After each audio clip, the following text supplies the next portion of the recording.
ശ്രീമദ് ഭാഗവതം ഭക്തിദേവിയുടെ കഥ പറഞ്ഞ് ആ ഭക്തിക്കായി പ്രാർത്ഥിച്ചുകൊണ്ട് ഭക്തിയെ തന്നാലും ഭക്തി ഒഴിച്ചൊന്നും വേണ്ട, എവിടെയാണോ ഭക്തി ഉള്ളത് അവിടെ ഭഗവാൻ എത്തിച്ചേരും എന്ന് പറയുന്ന ഭാഗവതം, അത് ഭക്തിക്ക് പ്രാധാന്യമുള്ള ഗ്രന്ഥമാണ് എന്ന് പറയുന്നത് പൊട്ടത്തരമാണെന്ന് പറയുന്നവരോട് നമുക്ക് കൈകൂപ്പി തൊഴുതു നിൽക്കുക മാത്രമേ സാധിക്കുകയുള്ളൂ. ഭക്തി തന്നെയാണ് പരമപ്രധാനം. ഓരോരുത്തരുടെ മനസ്സും ഭക്തി കൊണ്ട് ആർദ്രമാകുമ്പോൾ, ആ കണ്ണുകൾ നിറഞ്ഞൊഴുകുമ്പോൾ, വിലജോ നൃത്യതിക്കൊച്ചിൽ എല്ലാം മറന്ന് നൃത്തം വെക്കുമ്പോൾ, അത് തന്നെയാണ് ഭാഗവതത്തിന്റെ മാധുര്യം എന്ന് വാഴകുന്നം പോലുള്ള മഹാരഥന്മാര് നമ്മുടെ മുമ്പിൽ കാണിച്ചു തന്നേക്കണു. അതുകൊണ്ട് ആ നീലക്കല്ലിനെ നമ്മുടെ ഹൃദയത്തോട് ചേർത്ത് പിടിക്കുന്ന ഒരു ഉണ്ണിയായിട്ട് കാണാൻ തന്നെയാണ് നമുക്ക് ഓരോരുത്തർക്കും മോഹം, നമ്മുടെ ഓരോരുത്തരുടെയും ആഗ്രഹം, ജന്മസാഫല്യം.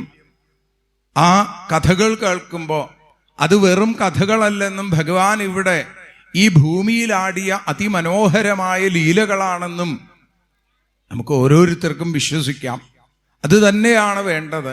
അത് എന്നോ വേദവ്യാസന്റെ ഭാവനാവിലാസത്തിൽ നിന്നുണ്ടായതല്ല, മറിച്ച് വേദവേദ്യനായിരിക്കുന്ന വേദസ്വരൂപനായ ഭഗവാൻ ലോകത്തിന്റെ വേദനയില്ലാതെയാക്കാൻ അവതരിച്ചാടിയ പുണ്യലീലകൾ തന്നെയാണ് എന്ന് നമുക്കും ഉറപ്പിച്ചു പറയണം. അത്തരത്തിൽ ഒരു പൊട്ടത്തരാണെങ്കിൽ ആ പൊട്ടന്മാര് തന്നെയാണ് നമ്മൾ എന്ന് ഉറക്കെ പ്രഖ്യാപിക്കാൻ നമുക്ക് ധൈര്യം ഉണ്ടാവണം. അങ്ങനെയുള്ള ആ ഭക്തി ഗ്രന്ഥം, അതിൽ ഉപദേശങ്ങൾ ഉണ്ടാവാം, ഉപകഥകൾ ഉണ്ടാവാം, രൂപകങ്ങൾ ഉണ്ടാവാം. അതിനെയൊക്കെ ആ ഭക്തിയുടെ തലത്തിൽ നോക്കിക്കാണുമ്പോൾ വല്ലാത്തൊരു ആനന്ദം, ആ ഒരു അനുഭൂതി, ആ നിർവികാരത മാറി ഉള്ളിൽ ആ പൊന്നുഗുരുവായൂരപ്പന്റെ ദിവ്യമായ സ്വരൂപം കാണുന്ന സാധാരണ ഭക്തന്മാർക്ക് അത് ഏതോ ഒരു സാഹിത്യകാരന്റെ തൂലികയിൽ നിന്ന് ഉണർന്നതല്ല, മറിച്ച് അക്ഷരബ്രഹ്മമായ ഭഗവാനെക്കുറിച്ചുള്ള അതിമനോഹരമായ ആ കഥാകഥനം തന്നെയാണ്. വെണ്ണകെട്ടുണ്ണിയായി, അമ്പാടി ബാലനായി, ഗോപികമാരുടെ ഹൃദയചോരനായി, ഗോപാലന്മാരുടെ പ്രിയപ്പെട്ട കൂട്ടുകാരനായി, കംസന്റെ അന്തകനായി, രുക്മിണിക്ക് രക്ഷകനായി വരുമ്പോൾ അതിനെ മറ്റൊരു തരത്തിൽ കാണാൻ നമുക്ക് സാധിക്കില്ല. അങ്ങനെയുള്ള ആ ഭക്തിയുടെ തലങ്ങളിലേക്ക് നമ്മൾ എത്തിച്ചേരുമ്പോൾ നേരത്തെ പറഞ്ഞതുപോലെ ഹൃദയം ആർദ്രമാവുന്നു, വാക്കുകൾ തൊണ്ടയിൽ കുരുങ്ങുന്നു, ഗദ്ഗതമുണ്ടാവുന്നു. ആ ഒരു ഭക്തോത്തമനായിരിക്കുന്ന ഭക്തന്മാരുടെ ഭഗവാൻ തന്നെ എന്താ പറയണത്? ഭഗവാൻ ഭക്തഭക്തിമാൻ എന്നാണ്. അങ്ങനെ ഭക്തന്റെ ഭക്തനായി മാറിയിട്ടുള്ള ആ ഭഗവാന്റെ പാദാരവിന്ദങ്ങളിൽ നമുക്ക് ഈ അക്ഷരപ്പൂക്കളെ സമർപ്പിക്കാം. ഇന്ന് ഭഗവാന്റെ ആ ദിവ്യമായ ഉപദേശം, ഉദ്ധവോപദേശത്തിലെ ദത്താത്രേയ ഗീത എന്നുള്ള ഭാഗം 1 അനുസ്മരിച്ച് ഉദ്ധവൻ ഭഗവാന്റെ പാദാരവിന്ദങ്ങളിൽ വീണ് നമസ്കരിച്ച് പ്രാർത്ഥിക്കുന്നിടത്താണ് ദത്താത്രേയ ഗീത എന്ന ഉദ്ധവഗീതയുടെ തുടക്കം. ദത്താത്രേയ ഗീതയായും ഹംസഗീതയായും അതിനുശേഷം ആ ദ്വിജഗീതയായും ഐളഗീതയായും ഒക്കെ ഭഗവാന്റെ ഉപദേശങ്ങൾ. അവിടെ ദത്താത്രേയൻ എന്ന അവധൂതൻ യദുമഹാരാജാവിന് നൽകിയ വളരെ വിശേഷമായിട്ടുള്ള ഉപദേശം 24 ഗുരുക്കന്മാരെ കുറിച്ച്, പിന്നെ ഒടുവിൽ 25ാമത്തെ ഗുരുവായി തൻ്റെ ദേഹത്തെയും പറയുന്ന ആ രംഗം. ഏകാദശ സ്കന്ധത്തിൽ ഭഗവാൻ സ്വധാമത്തിലേക്ക് തിരിച്ചു പോവുകയാണ് എന്ന ആ കാര്യം ബുദ്ധിസത്തമനായ ബ്രഹ്മാവിന് ഉദ്ധവന് മനസ്സിലായപ്പോ ഉദ്ധവൻ ഭഗവാന്റെ പാദാരവിന്ദങ്ങളിൽ വീണ് നമസ്കരിച്ചു പറഞ്ഞു, നാഹം തവാഘ്രികമലം ക്ഷണാർത്ഥമപി കേശവ ത്യക്തും സമുത്സഹേ നാഥ സ്വധാമനയമാമപി. അടിയനെ കൂടി അവിടുത്തെ ധാമത്തിലേക്ക് കൊണ്ടുപോണേ, മതിയാവണില്ല. അവിടുത്തോടൊപ്പം ശയ്യാസന ആടനസ്ഥാന സ്നാന ക്രീഡാശനാദിഷു കഥം ത്വാം പ്രിയമാത്മാനം വയം ഭക്താസ്ത്യജേമഹി എന്നാ പറഞ്ഞത്. ഞങ്ങളെപ്പോലുള്ള ഭക്തന്മാർക്ക് എങ്ങനെയാ അവിടുത്തെ ഉപേക്ഷിക്കാൻ സാധിക്കുക? ഇത്രയും ഉത്തമനായിരിക്കുന്ന ഉദ്ധവൻ പോലും ഭക്തിക്ക് വലിയ പ്രാധാന്യം കാണിക്കുന്നു. ഏതായാലും പറഞ്ഞു, വയം തിഹ മഹായോഗിൻ ഭ്രമന്ത കർമ്മവർമ്മസു ത്വദ്വാർത്തയാ തരിഷ്യാമസ്താവകേ ദുസ്തരം തമ സ്മരന്ത കീർത്തയന്തസ്തേ കൃതാനി ഗതിതാനി ച ഗത്യുൽസ്മിതേക്ഷണക്ഷ്വേളി യന്ത്രലോക വിഡംബനം എന്ന് അവിടെ ഏതാ ഉദ്ധവൻ പറഞ്ഞു നിർത്തുമ്പോഴാണ് ഭഗവാൻ അതിനുള്ള മറുപടിയായിട്ട് 3 അധ്യായങ്ങളിലൂടെ 24 ഗുരുക്കന്മാരുടെ ആ കഥ അവിടെ സൂചിപ്പിക്കുന്നത്.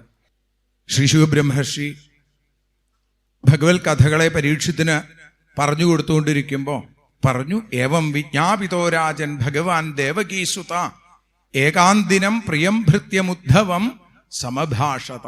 ഉദ്ധവനോട് പറയാനായിട്ട് ആരംഭിച്ചു. ആ കഥയാണ് അല്ലെങ്കിൽ ആ ഉപദേശമാണ് 3 അധ്യായങ്ങളിൽ. ഉദ്ധവനോട് ഭഗവാൻ പറഞ്ഞു, ഉദ്ധവൻ പറഞ്ഞത് ശരി തന്നെയാണ്, ഞാൻ എല്ലാം ഉപേക്ഷിച്ച് സ്വധാമത്തിലേക്ക് തിരിച്ചു പോവുക തന്നെയാണ്.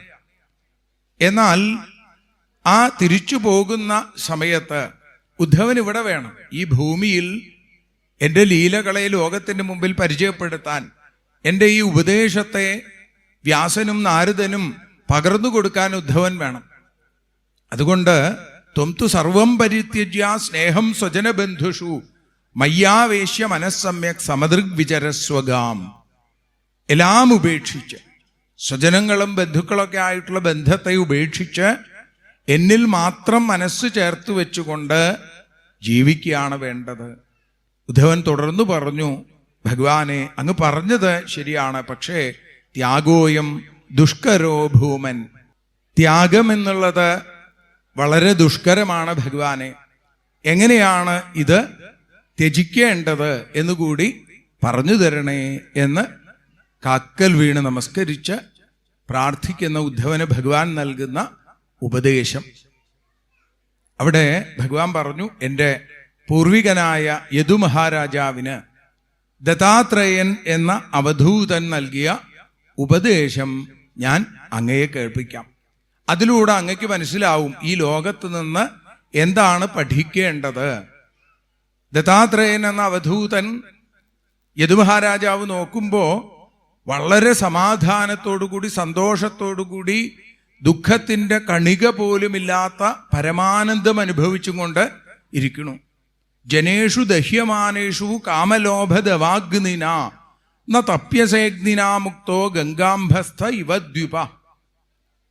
യദുമഹാരാജാവ് പറയുകയാണ്, ഈ ലോകത്തിലുള്ള ആളുകളൊക്കെ വല്ലാതെ ദുഃഖിച്ചു കൊണ്ടിരിക്കുമ്പോൾ അങ്ങ് ആ ദുഃഖത്തിൻ്റെ അഗ്നിജ്വാലകളിൽ വെന്തു നീറുന്ന ആളുകളിൽ നിന്ന് വ്യത്യസ്തനായി അങ്ങ് എന്താ ചെയ്തുകൊണ്ടിരിക്കുന്നത്? ഗംഗയിൽ കുളിച്ചുകൊണ്ടിരിക്കുന്ന ഒരു ആനയെപ്പോലെ ആ ശീതളിമ അനുഭവിച്ചും കൊണ്ട് നിൽക്കണ കാണുമ്പോൾ വലിയ അത്ഭുതം തോന്നുന്നു. ഇതെങ്ങനെയാണ് സാധിക്കുന്നത്?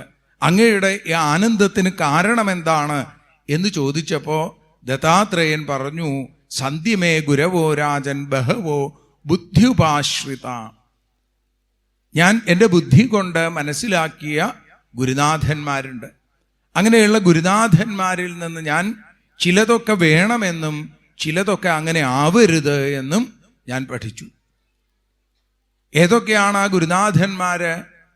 ഇവിടെ ദത്താത്രേയൻ എന്ന അവധൂതൻ പറയുന്നു, പൃഥിവി വായുരാകാശ ആപോഗ്നിശ്ചന്ദ്രമാ രവി കപോതോ അജഗര സിന്ധു പതംഗോ മധുഗൃദ്ഗജ മധുഹ ഹരിണോ മീന പിംഗള കുരരോർഭക കുമാരി ശരകൾ സർപ്പ ഊർണനാഭി സുപേഷകൃ. ഇങ്ങനെയുള്ള 24 ഗുരുക്കന്മാർ.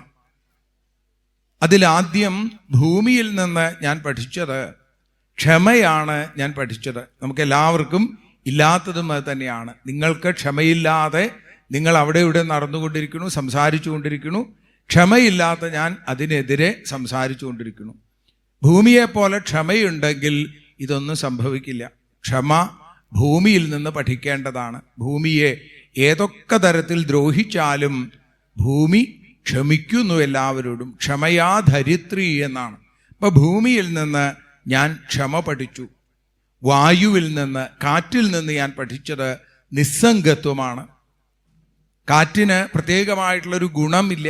സുഗന്ധമുള്ള വസ്തുക്കളിൽ കൂടി പോയാൽ സുഗന്ധം, ദുർഗന്ധമുള്ള വസ്തുക്കളിൽ കൂടി പോയാൽ ദുർഗന്ധം. ഒന്നുമായും സംഘമില്ലാതെ ഇരിക്കണു കാറ്റ്. അതുകൊണ്ട് കാറ്റിൽ നിന്ന് ഞാൻ പഠിച്ചത് നിസ്സംഗത്വം. ആകാശത്തിൽ നിന്ന് ഞാൻ പഠിച്ചതോ ഭഗവാനെ പോലെ തന്നെ ആകാശം ഈ ലോകം മുഴുവൻ നിറഞ്ഞു നിൽക്കുന്നു എന്ന് ഞാൻ പഠിച്ചു. എല്ലാവർക്കും ഒരേ ഒരു ആകാശം, ലോകത്തെ മുഴുവൻ അനുഗ്രഹിക്കുന്ന ആ ഭഗവത് സ്മരണ എനിക്ക് ആകാശത്തിൽ നിന്നുണ്ടായി. ജലത്തെ പോലെ മധുരമുള്ളവനാവണം എന്ന് ഞാൻ പഠിച്ചു. അതാണ് എൻ്റെ ആനന്ദത്തിന് കാരണം. എല്ലാവരോടും മധുരമായ ഭാവത്തിൽ ഭാഷയിൽ സംസാരിക്കാറാവണം. അത് ഞാൻ പഠിച്ചത് ജലത്തിൽ നിന്നാണ്. അതേപോലെ അഗ്നിയിൽ നിന്ന് ഞാൻ പഠിച്ചത് എല്ലാത്തിനെയും സ്വീകരിക്കുമ്പോഴും ഗുണദോഷങ്ങൾ നോക്കാതെ എല്ലാത്തിനെയും സ്വീകരിച്ച് എല്ലാത്തിനെയും ഭസ്മമാക്കി ശുദ്ധീകരിക്കുക എന്നുള്ളത് അഗ്നിയിൽ നിന്ന് ഞാൻ പഠിച്ചു. ചന്ദ്രനിൽ നിന്ന് ഞാൻ പഠിച്ചത് ചന്ദ്രന് ഒരിക്കലും നാശമുണ്ടാവണില്ല, പക്ഷേ ചന്ദ്രൻ വലുതാവുകയും ചെറുതാവുകയും ചെയ്യുന്നുണ്ട്. സത്യത്തിൽ ചന്ദ്രനല്ല ചെറുതാവുകയും വലുതാവുകയും ചെയ്യുന്നത് ചന്ദ്രന്റെ കലകളാണ്. ഇതേപോലെ ശരീരത്തിനാണ് നാശമെന്നും നിത്യനായ ആത്മാവ് ആ ഭഗവാൻ അതിന് ഒരു ലോപവും ഉണ്ടാവുന്നില്ല എന്ന് ഞാൻ ചന്ദ്രനിൽ നിന്ന് പഠിച്ചു. രവി സൂര്യനിൽ നിന്ന് ഞാൻ പഠിച്ചത് എല്ലാവരെയും ഒരുപോലെ കാണണം എന്ന മഹത്തായ സന്ദേശത്തെയാണ്. നമ്മളെപ്പോലെയുള്ള ആളുകൾക്ക് അത് ചിലപ്പോൾ സാധിച്ചു എന്ന് വരില്ല. ഭഗവാന്റെ മായയിൽ മോഹിതരായി കാമക്രോധ ലോഭ മത മാത്സര്യങ്ങൾക്ക് അടിമപ്പെട്ട് നമ്മൾ അങ്ങനെയൊക്കെ ചെയ്തു പോയി എന്ന് വന്നേക്കാം. പക്ഷേ നമ്മൾ പതിയെ പതിയെ പഠിക്കണം എന്നാണ്. സൂര്യൻ ആകാശത്ത് ആ കിഴക്കൻ ചക്രവാളത്തിൽ ഉദിക്കുമ്പോൾ സൂര്യകിരണങ്ങളിൽ നിന്ന് ഒരു സ്വനം, ഒരു ശബ്ദം ഉണ്ടാവുന്നു എന്നാണ്. അതുകൊണ്ടാണ് സൂര്യോദയത്തിൽ ആ ശബ്ദം കേട്ടിട്ടാണത്രേ പക്ഷികളൊക്കെ ഉയർന്നു പൊങ്ങുന്നത്. അതുകൊണ്ടാണ് ആ രവത്തെ പുറപ്പെടുവിക്കുന്നു എന്നുള്ളത് കൊണ്ടാണ് രവി എന്നൊരു പര്യായം തന്നെ സൂര്യന് എന്ന് മഹാത്മാക്കൾ പറഞ്ഞു തരുന്നു. അങ്ങനെ സൂര്യനിൽ നിന്ന് എല്ലാവരെയും ഒരുപോലെ കാണണം. സൂര്യൻ എല്ലാവർക്കും ഒരേപോലെയാണ് ചൂടും വെളിച്ചവും കൊടുത്തുകൊണ്ടിരിക്കുന്നത്. ബ്രാഹ്മണന് കുറച്ച് കൂടുതൽ, അല്ലെങ്കിൽ ശൂദ്രന് കൂടുതൽ, അങ്ങനെയൊന്നുമില്ല. സ്ത്രീക്ക് കൂടുതൽ, പുരുഷന്, ബാലന്, വൃദ്ധനൊന്നുമില്ല. എല്ലാവരെയും സമഭാവനയോടുകൂടി സൂര്യൻ കാണുന്നു. പിന്നെ കപോതം എന്ന് വെച്ചാൽ മാടപ്രാവ്. അമിതമായ ബന്ധുസ്നേഹം ആത്മനാശത്തിന് കാരണമാവും. ആത്മഹത്യ ഒന്നിനും പരിഹാരമല്ല എന്ന വലിയൊരു സത്യം എന്നെ പഠിപ്പിച്ചത് ഒരു മാടപ്രാവാണ്. ഓർക്കൂ, ദത്താത്രേയൻ എന്ന അവധൂതൻ പറയുകയാണ്, ഞാൻ ഒരിക്കൽ അങ്ങനെ നോക്കി നിൽക്കുമ്പോൾ ഒരു ആൺപക്ഷിയും പെൺപക്ഷിയും തൻ്റെ കൂട്ടിൽ നിന്ന് ആഹാരം ശേഖരിക്കാനായിട്ട് പുറത്തേക്ക് പോണു. അവരുടെ കുട്ടികൾ ആ കൂടിനകത്തിരിക്കണു. ഈ സമയത്ത് ഒരു വേടൻ വന്ന് ആ പക്ഷിക്കുഞ്ഞുങ്ങളെ പിടികൂടുന്നു. ആ പക്ഷിക്കുഞ്ഞുങ്ങൾ വലയിൽപ്പെട്ടു എന്ന് മനസ്സിലാക്കിയ വരുമ്പോൾ അതാണ് കാണുന്നത്, ആ പെൺപക്ഷി ആ വലയിലേക്ക് എടുത്ത് ചാടി തൻ്റെ ആ ജീവിതം ആ വേടൻ്റെ കയ്യിലേക്ക് കൊടുക്കണു. ആത്മഹത്യ പോലെ തൻ്റെ ഭാര്യയും തൻ്റെ മക്കളും വലയിൽപ്പെട്ടു എന്ന് മനസ്സിലായപ്പോൾ അവിടെ ആ ആൺപക്ഷിയും വലയിലേക്ക് എടുത്തു ചാടുന്നു. ഇതേപോലെ തൻ്റേത് എന്ന് കരുതി താനെന്നും തൻ്റേതെന്നും അഹന്തയും മമതയും ആത്മനാശത്തിന് കാരണമാണ്. ആത്മഹത്യ ഒന്നിനും ഒരു പരിഹാരമല്ല. ഈ ശരീരം ഭഗവൻ നാമസങ്കീർത്തനം ചെയ്ത് മോക്ഷം നേടാനുള്ളതാണ് എന്ന് ഞാൻ പഠിച്ചത് ഈ മാടപ്രാവിൻ്റെ കുടുംബത്തിൽ നിന്നാണ്. അജഗരഹ, പെരുമ്പാമ്പിൽ നിന്ന് ഞാൻ പഠിച്ചത് കിട്ടുന്നത് കൊണ്ട് യദൃച്ഛാലാഭ സംതൃപ്തി, കിട്ടുന്നത് കൊണ്ട് സന്തോഷിക്കണമെന്ന മഹത്തായ ഒരു ആ ഉപദേശത്തെ എനിക്ക് പറഞ്ഞു തന്നത് ഈ പെരുമ്പാമ്പാണ്. കാരണം എന്താ, പെരുമ്പാമ്പ് ഏതെങ്കിലും ഒരു സ്ഥലത്ത് വായും പിളർന്ന് അവിടെ കിടക്കണു.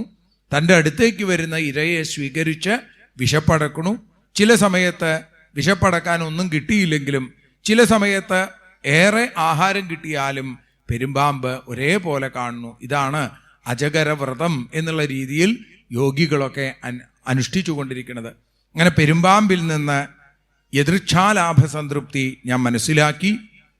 അതേപോലെ അടുത്തതായിട്ട് സിന്ധു, കടലിൽ നിന്ന്, സമുദ്രത്തിൽ നിന്ന് ഞാൻ പഠിച്ചത് എന്താ, സമുദ്രം മഴ പെയ്ത് നിറഞ്ഞു കവിയുകയോ മഴയില്ലാത്ത സമയത്ത് വറ്റി വരണ്ടു പോവുകയോ ചെയ്യണില്ല. അപ്പോൾ സുഖത്തിൽ അമിതമായ ആഹ്ലാദമോ ദുഃഖത്തിൽ എല്ലാം മറന്ന് സ്വയമേവ നശിക്കുകയോ ചെയ്യരുത് എന്ന മഹത്തായ പാഠം എന്നെ പഠിപ്പിച്ചത് സമുദ്രമാണ്. പിന്നെ പതംഗഹ, ഇയാമ്പാറ്റ നല്ല അഗ്നി ഇങ്ങനെ ജ്വലിച്ചു നിൽക്കണ കാണുമ്പോൾ എന്തോ വിശേഷമായിട്ടുള്ള വസ്തുവാണ് എന്ന് കരുതി അതിൻ്റെ അടുത്തേക്ക് പോണു. കണ്ണിൻ്റെ സുഖം തേടിപ്പോയാലുള്ള അപകടത്തെ കാണിച്ചു തന്നത് ഈ പാറ്റയാണ്. അതിൻ്റെ ചിറക് കരിഞ്ഞ് ആ അഗ്നിയിൽ തന്നെ തൻ്റെ ശരീരം ഉപേക്ഷിക്കേണ്ടി വരുന്നു. കാമിനീ കാഞ്ചനങ്ങളിൽ അല്ലെങ്കിൽ കണ്ണിൻ്റെ സുഖം തേടിപ്പോയാലുള്ള അപകടത്തെ എന്നെ പഠിപ്പിച്ചത് ഇയാമ്പാറ്റയാണ്. മധുകൃത് എന്ന് പറഞ്ഞാൽ വണ്ട് അല്ലെങ്കിൽ തേനീച്ച എന്നൊക്കെ പറയുന്നു. അത് എന്താ ചെയ്യണത്? ഓരോ പുഷ്പങ്ങളിലും പോയി അതിൽ നിന്ന് സാരമാകുന്ന തേനിനെ മാത്രം സ്വീകരിക്കുന്നു. അതിൽ ഇലകളുണ്ട്, പൂക്കളുണ്ട്, അതിൻ്റെ ആ തണ്ടുണ്ട്, പക്ഷെ അതൊന്നും ശ്രദ്ധിക്കണില്ല. ഇതേപോലെ ലോകത്തിൽ അനേക ശാസ്ത്രങ്ങളുണ്ടെന്നും എന്നാൽ മാധുര്യത്തിൻ്റെ ആ ഭഗവത് കഥകളെയാണ് കേൾക്കേണ്ടത് എന്നും എന്നെ പഠിപ്പിച്ചത്, ആ സാരത്തെ സ്വീകരിക്കണം എന്ന് എന്നെ പഠിപ്പിച്ചത് ഈ തേനീച്ചയാണ് അല്ലെങ്കിൽ ഈ വണ്ടാണ്. പിന്നെ പറഞ്ഞു ഗജഹ, സ്പർശസുഖം. ആ പിടിയാനയുമായിട്ടുള്ള സമ്പർക്കം, ആ സ്പർശസുഖം മോഹിക്കുന്ന ഒരു കൊമ്പനാന മനുഷ്യർ തീർക്കുന്ന വാരിക്കുഴിയിൽ വീണ് നിത്യമായ അസ്വാതന്ത്ര്യത്തിലേക്ക്, പാരതന്ത്ര്യത്തിലേക്ക് എത്തിച്ചേരുന്നു. ഇതേപോലെ സ്പർശസുഖം തേടിപ്പോയി കഴിഞ്ഞാൽ, ശരീരത്തിൻ്റെ സുഖം തേടിപ്പോകുന്ന ആളുകളൊക്കെ ഇത്തരത്തിൽ അപകടത്തിൽപ്പെടും എന്നെന്നെ പഠിപ്പിച്ചത് ആനയാണ്. തേനെടുക്കുന്ന ആള് അല്ലെങ്കിൽ തേനീച്ച, മധുഹ എന്താ എന്ന് മനസ്സിലാക്കിയത്? അമിതമായ സമ്പാദ്യം അപകടത്തിന് കാരണമാണ് എന്നാണ്. തേനീച്ച എല്ലായിടത്തു നിന്നും തേൻ സംഭരിച്ച് കൂട്ടി വെച്ച് അവസാനം തേനെടുക്കുന്ന ആൾ വന്ന് ആ തേനീച്ചയെ മുഴുവൻ കൊന്ന് തേനുമായിട്ട് പോണു. ഇതേപോലെ സമ്പത്ത് അധികമാകുന്നത് പലതരത്തിലുള്ള ആക്രമണങ്ങൾക്കും നാശത്തിനും കാരണമാണ് എന്ന് പഠിപ്പിച്ചത് തേനീച്ചയാണ് അല്ലെങ്കിൽ തേനെടുക്കുന്ന ആളാണ്. അതേപോലെ ഹരിണ, മാൻ എന്നെ പഠിപ്പിച്ചത് ശ്രോത്രേന്ദ്രിയത്തിൻ്റെ സുഖം തേടിപ്പോയാലുള്ള അപകടത്തെയാണ് മാൻ എന്നെ പഠിപ്പിച്ചത്. വേടൻ ഓടക്കൊള്ളു വിളിക്കുന്ന സമയത്ത് അതിൻ്റെ മാധുര്യത്തിൽ മറന്നു നിൽക്കുന്ന മാൻ വേടൻ്റെ അമ്പിനിരയാവണു, തൻ്റെ ശരീരം ത്യജിക്കേണ്ടി വരുന്നു. അതുപോലെ ഈ ഗ്രാമ്യഗീതങ്ങളുടെ പിന്നാലെ പോകരുത് എന്നെന്നെ പഠിപ്പിച്ചത് മാനാണ്. അടുത്തതായി മത്സ്യം. നാവിൻ്റെ രുചി തേടിപ്പോയി കഴിഞ്ഞാൽ, രസനയുടെ രുചി തേടിപ്പോയാലുള്ള ഏറ്റവും വലിയ അപകടത്തെ കാണിച്ചു തന്നത് മത്സ്യമാണ്. ചൂണ്ടയിൽ കുരുങ്ങിക്കിടക്കുന്ന ഇരയെ മോഹിച്ച് മത്സ്യം ആ ചൂണ്ടയിൽ കുരുങ്ങുന്നു, തൻ്റെ ജീവിതം അവിടെ ഉപേക്ഷിക്കേണ്ടി വരുന്നു. ഇതേപോലെ നാവിനെ ജയിച്ചാൽ, മറ്റ് ഇന്ദ്രിയങ്ങളെയൊക്കെ ജയിക്കാൻ ഏറ്റവും എളുപ്പം നാവിനെ ജയിക്കുകയാണ്. നാവിനെ ജയിക്കാൻ നമുക്ക് സാധിക്കുന്നില്ല.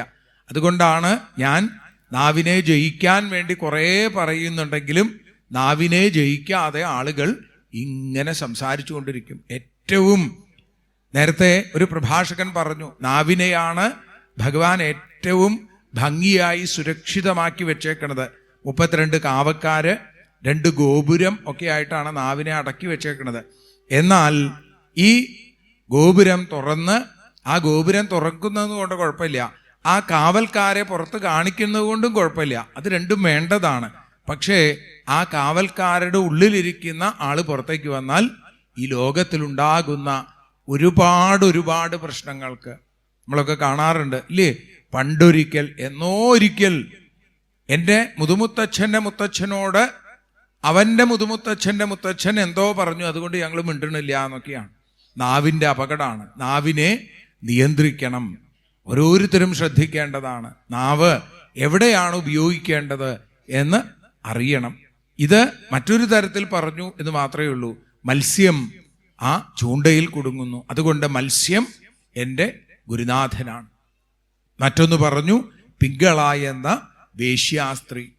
ഇവിടെ അത്ഭുതത്തോടുകൂടി യദുമഹാരാജാവ് ചോദിക്കുകയാണ്, എങ്ങനെയാണ് ഒരു വേശ്യാസ്ത്രീ, ഒരു കുലടയായ ഒരു സ്ത്രീ എങ്ങനെയാണ് ഗുരുനാഥയാവണത് എന്ന് ചോദിച്ചപ്പോൾ പറഞ്ഞു, ലോകത്തിന് ഏറ്റവും മഹത്തായ ഒരു ഉപദേശം നൽകിയത് ആ പെൺകുട്ടിയാണ്. വിദേഹരാജ്യത്ത് സാക്ഷാൽ സീതാദേവി താമസിച്ചിരുന്ന, അല്ലെങ്കിൽ സീതയ്ക്ക് ജന്മം കൊണ്ട് ധന്യമായ ആ വിദേഹരാജ്യത്ത് പിങ്കള എന്നൊരു വേശ്യാസ്ത്രീ, ആ വേശ്യാസ്ത്രീ പുതിയ പുതിയ പുരുഷന്മാരെ മോഹിച്ച് രാത്രി മുഴുവൻ കാത്തുകാത്ത് വന്ന ആളുകളെ കൂടുതൽ പണത്തിനായി പറഞ്ഞയച്ച് പുതിയ ആളെ കാത്തിരുന്ന് അർദ്ധരാത്രിയായിട്ടും ആരും വരാതെ വന്നപ്പോൾ വല്ലാത്ത വിഷമം, തൻ്റെ ആഗ്രഹങ്ങൾ സാധിക്കണില്ല എന്ന വിഷമത്തോടുകൂടി വളരെ വിശേഷമായിട്ടുള്ള ആ പട്ടുമെത്തയിൽ കിടന്നിട്ടും ഉറക്കം വരാതെ അവൾ നോക്കുമ്പോൾ തന്നോളം സൗന്ദര്യമോ സമ്പത്തോ ഒന്നുമില്ലാത്ത തൻ്റെ ദാസീദാസന്മാർ സുഖമായിട്ട് കിടന്നുറങ്ങുന്നു.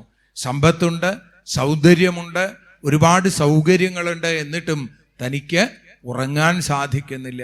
അവളിൽ വിരക്തിയുണ്ടായി, വൈരാഗ്യമുണ്ടായി എന്നാണ് സജ്ജനങ്ങൾ പറയാറുണ്ട്. അവിടെ അവളുടെ സ്വീകരണ മുറിയിൽ വെച്ചിരുന്ന ശ്രീരാമചന്ദ്രസ്വാമിയുടെ ഒരു ചിത്രം, അത് വെറുമൊരു ചിത്രമായിരുന്നു ഇതുവരെയെങ്കിൽ അത് ഭഗവാന്റെ പുണ്യ ശ്രീകോവിലായി പെട്ടെന്ന് അവൾക്ക് തോന്നി.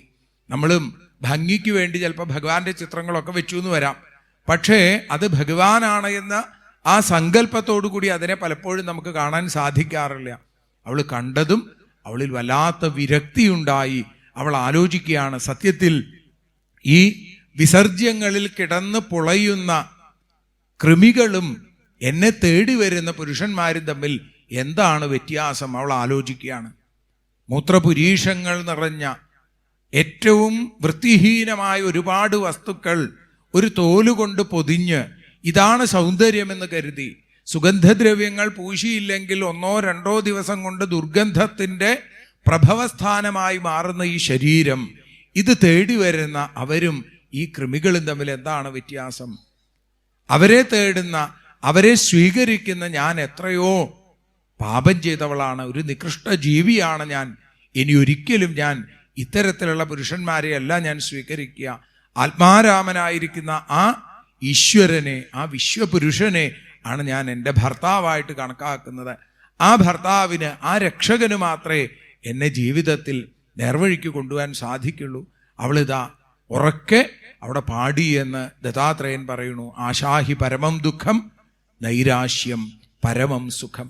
ആഗ്രഹങ്ങളാണ് എല്ലാ ദുഃഖത്തിനും കാരണം. ആഗ്രഹങ്ങളില്ലാത്ത അവസ്ഥയാണ് ലോകത്തിലെ ഏറ്റവും സുഖകരമായിട്ടുള്ളത്. പിങ്കള എന്ന വേശ്യാസ്ത്രീ നമ്മളെ ഓർമ്മിപ്പിക്കുന്നു. അതുകൊണ്ട് ആ വേശ്യാസ്ത്രീയും വേശ്യാരൂപം എന്തായി? അത് തിരിച്ച് ഇട്ട് കഴിഞ്ഞാൽ ശിവരൂപമായി മാറി ഭഗവാന്റെ സങ്കല്പത്തിൽ. ഭഗവാനെ പ്രാർത്ഥിച്ചു തുടങ്ങിയപ്പോൾ അവളിൽ വിരക്തിയുണ്ടായി, വിവേകമുണ്ടായി, ഭഗവത് ഭക്തി ഉണ്ടായി. അതുകൊണ്ട് ആ വേശ്യാസ്ത്രീയും എൻ്റെ ഗുരുനാഥയാണ് എന്ന് പറയുന്നു. പിന്നെ ഒരു ചെറിയൊരു പക്ഷി, അടയ്ക്കാപക്ഷി എന്നൊക്കെ പറയുന്ന ഒരു പക്ഷി, കുരരപ്പക്ഷി എന്നാണ് പറയുക. ആ പക്ഷി ഒരു മാംസക്കഷ്ണവുമായിട്ട് മുകളിലേക്ക് ഉയർന്നു പൊങ്ങി. അപ്പം കഴുകന്മാരും പരുന്തുകളും കാക്കക്കൂട്ടങ്ങളൊക്കെ അതിനെ ആക്രമിക്കാൻ വന്നു. പെട്ടെന്ന് എപ്പോഴോ തൻ്റെ ചുണ്ടിൽ നിന്ന് ആ മാംസക്കഷ്ണം താഴെ വീണു. ആ പക്ഷികളൊക്കെ ഈ ചെറിയ പക്ഷിയെ ഉപേക്ഷിച്ച് പോവുകയും ചെയ്തു. ഇതേപോലെ അമിതമായി ശേഖരിച്ചു വെച്ചാൽ അത് പലതരത്തിലുള്ള അപകടങ്ങൾക്ക് കാരണമാവുമെന്ന് എന്നെ പഠിപ്പിച്ചത് ആ ചെറുപക്ഷിയാണ്. പിന്നെ അർഭകഹ, ചെറിയ കുട്ടി. കുട്ടികളുടെ പ്രത്യേകത എന്താ? മാനാപമാനങ്ങളില്ല, എല്ലാത്തിനെയും അവരൊരുപോലെ കാണുന്നു. നമുക്ക് അങ്ങനെയല്ല. നമുക്ക് പ്രായം ചെല്ലും തോറും നമ്മളിൽ അഹങ്കാരം വർദ്ധിക്കും, അഹന്ത വർദ്ധിക്കും. ഞാനെന്ന ബോധം ഇല്ലാതെ ഞാനെന്ന അഹംഭാവം വർദ്ധിക്കും. അവിടെ അപകടങ്ങളുണ്ടാവും എന്ന് പറയുന്നു. അതുകൊണ്ട് ചെറിയ കുട്ടികൾ, നിഷ്കളങ്ക ബാല്യം, അത് എൻ്റെ ഗുരുനാഥനാണ് എന്ന് അവിടെ പറയുന്നു. പിന്നെ ഒരു പെൺകുട്ടിയെ കുറിച്ച് പറഞ്ഞു, കുമാരി. ആ പെൺകുട്ടിയുടെ കയ്യിലെ വളകൾ എൻ്റെ ഗുരുനാഥനാണ് എന്നാണ് പറയണത്. കാരണം എന്താ? അത് ആ പെൺകുട്ടിയുടെ കയ്യിൽ നിരവധി വളകൾ ഉണ്ടായിരുന്നു. ആ സമയത്താണ് അവളുടെ ഗൃഹത്തിലേക്ക് ചില അതിഥികൾ വന്നത്. അവർക്ക് കൊടുക്കാനായിട്ട് നെല്ല് കുത്താൻ തുടങ്ങി. ഇപ്പോഴത്തെ രീതിയിലല്ല, ആ ഉരലിൽ ഉലക്ക കൊണ്ട് കുത്തിയെടുക്കുകയാണ്. അപ്പം കയ്യിലെ വളകൾ ഇങ്ങനെ ശബ്ദം ഉണ്ടാക്കാൻ തുടങ്ങി. അങ്ങനെ ശബ്ദം ഉണ്ടാക്കാൻ തുടങ്ങിയപ്പോൾ അവൾ ഓരോ വളകളായിട്ട് അഴിച്ചു വെച്ചു. അവസാനം എന്തായി? 2 കൈയിലും ഓരോ വളകളായി മാറിയപ്പോൾ ന ഭവേ ധ്വനി, ഒരു ശബ്ദവും ഉണ്ടായില്ല. അപ്പം ഏകനായി നടക്കുകയാണ് വേണ്ടത്. കൂട്ടം കൂടി നടന്നാൽ അത് സംസാര ദുഃഖങ്ങൾക്ക് കാരണമാകുമെന്ന് എന്നെ പഠിപ്പിച്ചത് ആ പെൺകുട്ടിയുടെ കയ്യിലെ വളകളാണ്. നമുക്കും അതെ അല്ലേ, സംസാര ദുഃഖമാണ് ഇപ്പോഴും നമ്മൾ അനുഭവിച്ചു കൊണ്ടിരിക്കുന്നത്. സംസാര സാഗരേ മഗ്നം എന്ന് നമ്മൾ പറയാറുണ്ട്. സംസാരം വലിയൊരു ദുഃഖമാണ് എന്ന് തിരിച്ചറിയൂ. മൗനത്തിന് വലിയ അർത്ഥതലങ്ങളുണ്ട് എന്ന് തിരിച്ചറിയൂ. പ്രത്യേകിച്ച് ക്ഷേത്രാങ്കണങ്ങൾ നാമജപം കൊണ്ട് മുഖരിതമാവട്ടെ. ഭാഗവതം നമ്മളെ ഓർമ്മിപ്പിക്കുന്നു. പിന്നെ ഒരു ആയുധമുണ്ടാക്കുന്ന ആള് ശരകൃത്ത്, അദ്ദേഹത്തിൻ്റെ ശ്രദ്ധയാണ് അദ്ദേഹത്തെ ഗുരുനാഥനാക്കി മാറ്റിയത്. അദ്ദേഹം ആയുധം ഉണ്ടാക്കിക്കൊണ്ടിരിക്കുമ്പോൾ അതിലൂടെ ഒരു ഘോഷയാത്ര കടന്നുപോയി, രാജാവിൻ്റെ ഘോഷയാത്ര. എത്രയോ ആളുകളുള്ള ഘോഷയാത്ര, ശബ്ദം നിറഞ്ഞ ഒരു ഘോഷയാത്ര കടന്നുപോയിട്ടും ഈ ആയുധമുണ്ടാക്കുന്നതിൽ മാത്രം ശ്രദ്ധിച്ചിരുന്ന അദ്ദേഹത്തിന് യാതൊരു കുഴപ്പമുണ്ടായില്ല. അടുത്തു വന്ന് ചോദിച്ചു, ഇതിലൂടെ ഒരു ഘോഷയാത്ര പോയോ എന്ന് ചോദിച്ചപ്പോൾ പറഞ്ഞു, ശ്രദ്ധിച്ചില്ല എന്ന് പറഞ്ഞു. അതെന്തുകൊണ്ടാണ്? മറ്റു കാര്യങ്ങളിൽ ബാഹ്യേന്ദ്രിയങ്ങളെ മറ്റുള്ളതിലേക്ക് തിരിച്ചു വയ്ക്കാതിരിക്കുക, ഉള്ളിൽ ഭഗവത് ചൈതന്യം മിന്നിത്തിളങ്ങുക, ആ ശ്രദ്ധയുണ്ടാവുക. ശ്രദ്ധാവാൻ ലഭതേ ജ്ഞാനം എന്ന മഹത്തായ ആ ഉപദേശം എനിക്ക് നൽകിയത് ഈ ശരകൃത് ആണ്. സർപ്പ ഗൃഹാരംഭം, പുതിയ വീടുകൾ നിർമ്മിക്കുന്നത് എന്നും അപകടമാണ് എന്നും ദുഃഖത്തിന് കാരണമാണ് എന്നും, നമ്മൾ സുഖിക്കാൻ വേണ്ടിയിട്ടാണ് പലപ്പോഴും വീടുണ്ടാക്കുന്നത്. അത് കഴിയുമ്പോൾ വലിയ ദുഃഖമായിട്ട് തീരും എന്നെ പഠിപ്പിച്ചതൊരു സർപ്പമാണ്. ഏതെങ്കിലും ഒരു മാളത്തിൽ കിടന്ന് തൻ്റെ ജീവിതം മുന്നോട്ട് കൊണ്ടുപോകുന്ന സർപ്പം. എത്രയായാലും പുരഞ്ജനൻ്റെ കഥയൊക്കെ നമ്മൾ കേട്ടു. എത്ര സൗകര്യങ്ങളായാലും നമുക്ക് പോരാ. ആദ്യം ഒരു വീട് വേണമെന്നേ ഉള്ളൂ. അത് കഴിഞ്ഞ് ഒരു വീട് കിട്ടിക്കഴിഞ്ഞാൽ അതിന് ഒരു മുറി കൂടി വേണം തോന്നും. അത് കഴിയുമ്പോൾ ആ മുറിയുടെ രീതി ഇങ്ങനെ വേണ്ട, അടുക്കള ഒന്ന് അങ്ങോട്ട് മാറ്റാം. ഇങ്ങനെ സുഖം തേടി നടക്കുന്നതിലെ വ്യർത്ഥതയെ എന്നെ പഠിപ്പിച്ചത് ഈ സർപ്പമാണ്. പിന്നെ ഒരു എട്ടുകാലിയും എൻ്റെ ഗുരുനാഥനാണ് എന്ന് പറയുകയാണ്. നോക്കൂ, ആലോചിച്ചു നോക്കൂ. ഒരു എട്ടുകാലിയെ കണ്ടാലോ ഒരു ഉറുമ്പിനെ കണ്ടാലോ ഒന്നും നമുക്ക് നമ്മുടെ ഗുരുനാഥനായിട്ട് തോന്നാറില്ല. എട്ടുകാലി എന്താ നമ്മളെ പഠിപ്പിക്കുന്നത്? ഈ ഗുരുനാഥൻ ദത്താത്രേയൻ പറയുന്നു, എട്ടുകാലി തൻ്റെ ഉള്ളിൽ നിന്നുള്ള ആ നൂലെടുത്ത് വല നെയ്ത് ആ വലയിൽപ്പെടുന്ന ജീവികളെ തൻ്റെ ഭക്ഷണമാക്കി അവസാനം ആ നൂലിനെ തൻ്റെ ഉള്ളിലേക്ക് തന്നെ തിരിച്ചു വയ്ക്കുന്നു. ഇത് ഈശ്വരൻ്റെ സൃഷ്ടിസ്ഥിതി സംഹാരലീലയാണ് കാണിക്കുന്നത്. അഷ്ടബാഹുക്കളോടുകൂടിയ ഭഗവാന്റെ കാരുണ്യത്തിൻ്റെ ലീലയെ ഓർമ്മിപ്പിക്കുന്നതാണ് ഈ എട്ടുകാലിയുടെ പ്രവൃത്തി എന്ന് ഞാൻ പഠിച്ചു. അതുകൊണ്ട് ഞാൻ എട്ടുകാലിയെയും എൻ്റെ ഗുരുവാക്കി മാറ്റി. പിന്നെ സുപേഷകൾ, വേദാന്തികളൊക്കെ പറയുന്ന ഒരു ഉപമയാണ് അവിടെ. ഒരു പുഴുവിനെ കുത്തി നോവിക്കുന്ന വേട്ടാളൻ അവസാനം ആ പുഴുവിനെ തൻ്റെ ആ കൂടിനകത്ത്, മണ്ണുകൊണ്ടുള്ള കൂടുണ്ടാക്കി അതിനകത്ത് ആക്കി അടച്ച് പുറത്തേക്ക് പോകുന്നു. അകത്ത് കിടക്കുന്ന പുഴു തന്നെ കുത്തി നോവിച്ച ആ വേട്ടാളൻ എന്ന ആ ജീവിയെ തന്നെ വിചാരിച്ച് അവസാനം ചിറകുകൾ മുളച്ച് വേട്ടാളനായി ഈ മൺകൂട് പൊട്ടിച്ച് പുറത്തേക്ക് കിടക്കുന്നു. ഈ സംസാര ബന്ധങ്ങൾ പൊട്ടിച്ച് ഭഗവാനിലേക്ക് എത്താൻ നിരന്തരമായ ധ്യാനം വേണം, നിരന്തരമായ സ്മരണ വേണം. ആ ഭഗവാനെ വിചാരിച്ച് ഭഗവാനായി തീരാം എന്ന വലിയൊരു സത്യത്തെ അനാവരണം ചെയ്തത് ഈ വേട്ടാളനാണ് എന്ന് പറയുന്നു. ഇങ്ങനെ ഏതേമേ ഗുരവോരാജൻ ചതുർവിംശതിരാശ്രിത, ഈ 24 ഗുരുക്കന്മാർ, ഇങ്ങനെ പല ഗുരുക്കന്മാരെയും നമുക്ക് ലോകത്തിൽ കണ്ടെത്താൻ സാധിക്കും. പലപ്പോഴും പറയാറുണ്ട്, സപ്താഹവേദിയിലും സത്രവേദിയിലൊക്കെ എത്തുന്ന ആളുകൾക്ക് ആദ്യം തന്നെ ഒരു ഉറുമ്പിനെ അല്ല, കുറേ ഉറുമ്പിനെ കാണിച്ചു കൊടുക്കണം. എന്തിനാ അത്? സപ്താഹം കഴിഞ്ഞ് അല്ലെങ്കിൽ സത്രം കഴിഞ്ഞ് പ്രസാദം വാങ്ങാൻ വരുമ്പോൾ എങ്ങനെയാണ് നിൽക്കേണ്ടത് എന്ന് ഉറുമ്പ് പഠിപ്പിക്കും. ഒരാളുടെ പുറകിൽ ഒരാൾ വരിയായിട്ട് വരാൻ പറഞ്ഞ ആരെങ്കിലും കൂട്ടാക്കാറുണ്ടോ? വരിയായിട്ട് വരും. ഇത് എൻ്റെ വരി, ഇത് മറ്റേയാളുടെ വരി, അപ്പുറത്തൊരു വരി. ഇങ്ങനെയാണ് എപ്പോഴും ആ ഇടിച്ചു കയറാനുള്ള ത്യാഗോയം ദുഷ്കരോ ഭൂമൻ എന്ന് ഉദ്ധവൻ പറഞ്ഞ് വെറുതെ അല്ല. ത്യാഗം എന്നുള്ളത് വലിയൊരു ആനന്ദമാണ്. അത് ചെയ്യുന്ന ആളുകൾക്കേ മനസ്സിലാവുള്ളൂ. മുമ്പിലുള്ള ആൾ പോട്ടെ, അതിനുശേഷം ഞാനാവാം എന്ന ചിന്ത നമ്മളിൽ ഉണ്ടാവണില്ല. ഇതൊക്കെ പഠിക്കൽ കൂടിയാണ് ഭാഗവതം. ഇതിലെ തത്വം മാത്രം പഠിക്കാൻ നിന്നാൽ ജീവിതത്തിലെ മുന്നോട്ട് കൊണ്ടുപോകാൻ നമുക്ക് പലപ്പോഴും കഴിയാതെ വരും.